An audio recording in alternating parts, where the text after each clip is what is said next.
Iran নামটা শুনলেই চোখের সামনে ভেসে ওঠে মধ্যপ্রাচ্যের এক জটিল রাজনীতির ছবি। এখানকার ক্ষমতার সমীকরণটা সত্যি বলতে বেশ ঘোলাটে। কিন্তু এই ক্ষমতার অলিন্দে তেহরানের করিডরে অনেকদিন ধরেই একটা নাম ফিসফিস করে শোনা যায়। এমন একজনের নাম যার কোনো সরকারি পদ নেই, কিন্তু বলা হয় দেশের অন্যতম নিয়ন্ত্রক তিনি। তো প্রশ্নটা খুবই সহজ। ইরানের সবচেয়ে ক্ষমতাধর ব্যক্তিটা আসলে কে? উত্তরটা কিন্তু মোটেও সহজ না। যতটা সোজা মনে হচ্ছে তার চেয়ে অনেক বেশি জটিল। কারণ কাগজে কলমে যা দেখা যায় তার বাইরেও একটা অদৃশ্য ক্ষমতার জগৎ আছে, আর সেই জগতের কেন্দ্রবিন্দুতে যিনি আছেন তার নাম মোজতবা খামেনি, ইরানের সর্বোচ্চ নেতা আয়াতুল্লাহ আলী খামেনির দ্বিতীয় ছেলে।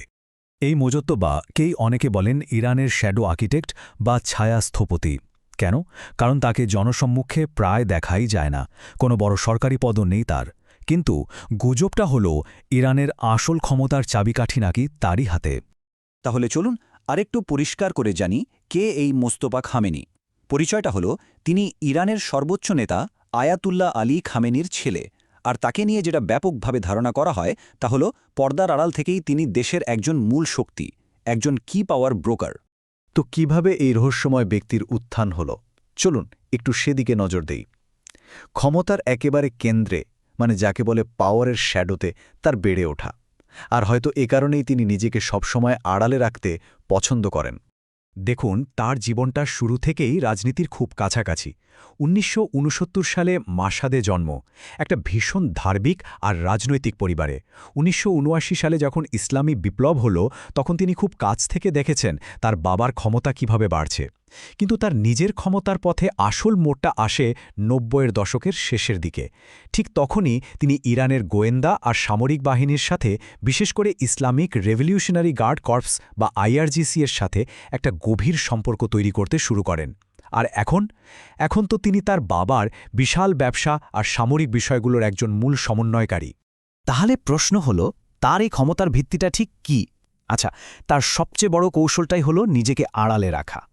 দেখুন, তিনি পাবলিকের সামনে আসেন না, কোনো সরকারি পদেও বসেন না, কিন্তু তার ইনফর্মাল নেটওয়ার্কগুলো ব্যবহার করে ঠিকই প্রভাব খাটান।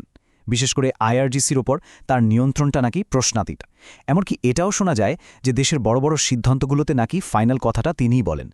এবার আসা যাক সেই পর্যায়ে যেখানে তিনি পর্দার আড়াল থেকে বেরিয়ে এসে একজন কিং মেকার হিসেবে পরিচিতি পান, যিনি নিজে রাজা না হয়েও রাজাকে নিয়ন্ত্রণ করেন। আর এর সবচেয়ে বড় প্রমাণ পাওয়া যায় ইরানের বিভিন্ন নির্বাচনে। একটা ঘটনার কথা বলা যাক, ২০০৯ সালের নির্বাচন সংকট। এটাকে তার ক্ষমতার একটা ক্লাসিক কেস স্টাডি হিসেবে ধরা হয়। অভিযোগ আছে যে কট্টরপন্থী মাহমুদ আহমাদিনেজাদকে প্রেসিডেন্ট বানানোর পুরো খেলাটা নাকি তিনিই সাজিয়েছিলেন। এরপর যখন নির্বাচনের ফলাফল নিয়ে দেশজুড়ে তুমুল বিতর্ক শুরু হলো, তখন সেই পরিস্থিতি সামাল দেওয়ার দায়িত্বও নাকি তার কাঁধেই পড়ে। আর সবশেষে কি হলো? ফলাফলের বিরুদ্ধে যে বিশাল বিক্ষোভ শুরু হয়েছিল, সেটাকে খুব কঠোর হাতে দমন করা হয়। আর মনে করা হয় এর পেছনে নির্দেশনাও তারই ছিল। এই একটা ঘটনায় তাকে একজন শক্তিশালী কিন্তু নির্মম নিয়ন্ত্রক হিসেবে সবার সামনে নিয়ে আসে। পশ্চিমা গোয়েন্দা সংস্থাগুলোর একটা অ্যাসেসমেন্ট দেখলে তার প্রভাবের গভীরতাটা আরও পরিষ্কার হবে।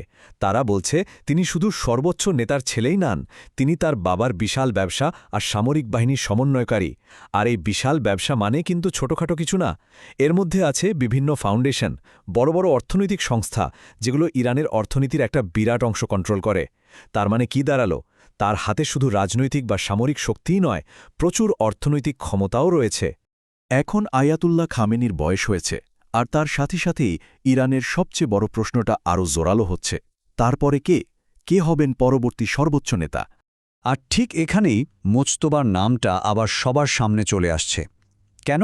কারণ সম্প্রতি তাকে আয়াতুল্লাহ উপাধি দেওয়া হয়েছে, আর এই উপাধিটা সর্বোচ্চ নেতা হওয়ার জন্য একটা জরুরি ধর্মীয় যোগ্যতা।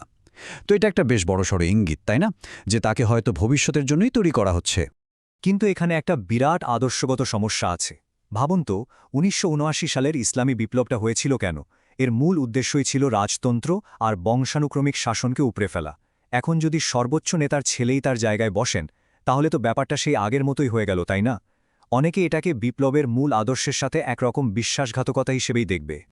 তাহলে মোজতবার ভবিষ্যৎ কি? আর তার সাথে সাথে ইরানেরই বা ভবিষ্যৎ কি? তিনি কি আবার সরাসরি সিংহাসনে বসবেন, নাকি আগের মতোই পর্দার আড়ালে থেকেই কলকাঠি নাড়বেন। মানে শেষ প্রশ্নটা এটাই, কিং নাকি কিংমেকার? তিনি কি সর্বোচ্চ নেতার আনুষ্ঠানিক পদটা নেবেন নাকি পেছন থেকে ক্ষমতা চালানোটাকেই বেশি পছন্দ করবেন? এর উত্তরটা এখনও কেউ জানে না, তবে একটা জিনিস একদম পরিষ্কার, ইরানের ক্ষমতার ভবিষ্যৎ যাই হোক না কেন, মোস্তফা খামেনি সেখানে একটা অপরিহার্য আর রহস্যময় চরিত্র হয়েই থাকবেন। আর তার সিদ্ধান্তের উপর কিন্তু শুধু ইরান নয়, পুরো অঞ্চলের ভবিষ্যৎও অনেকটাই নির্ভর করছে।